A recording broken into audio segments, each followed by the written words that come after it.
Welcome back, everyone. We've been talking with Dr. E. Robert Wassman this morning about cancer of unknown or uncertain primary, also referred to as CUP. Doctor, let me ask you now, what gives you hope? Because, so many people out there always say, I need the hope. I need the hope to know that the technologies that I'm hearing about, what this doctor and other doctors tell me, are going to help both physically and emotionally.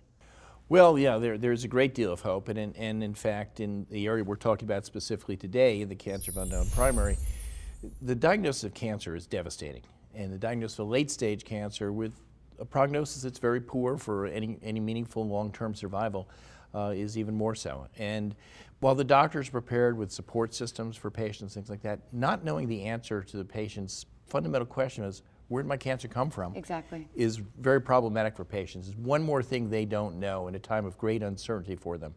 So having a better technology to tell us where the cancer came from is helpful, not just for defining better treatment options for a patient, but also for giving them answers to settle their mind at a time of great stress for them.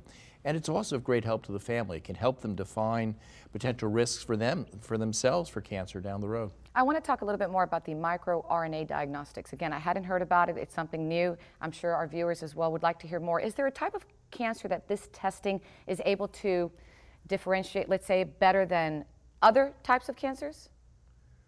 Well, certain cancers are detected very precisely by it. There's a pattern of microRNAs in every cancer, and it's pretty precise for each cancer type. And we're able to ferret out specific patterns that identify the cancer. In the clinical lab, and our clinical lab is located in downtown Philadelphia, we have a test that tests for 64 different microRNAs. And with that panel, we're able to diagnose with a high degree of certainty 42 different types of cancers. That's pretty good. And that's about 95% of all the cancers that are causing cancers of unknown primary.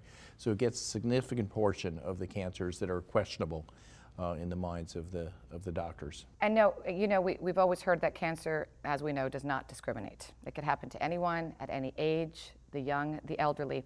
Is there an optimal age or gender for this microRNA testing?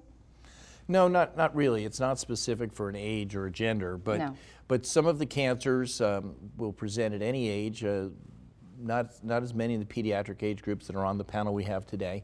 I know I have to ask you this question on a personal note because my dad is a doctor, and it must be very fulfilling to you to be able to do this and to hopefully find that cure for so many people out there waiting.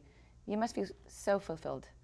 Absolutely, it's been very very fulfilling, and it's been very helpful. A lot of my interest in the advancing of targeted therapies have come from experience with family members who have benefited greatly from the emerging therapies. So I personally have seen the benefits.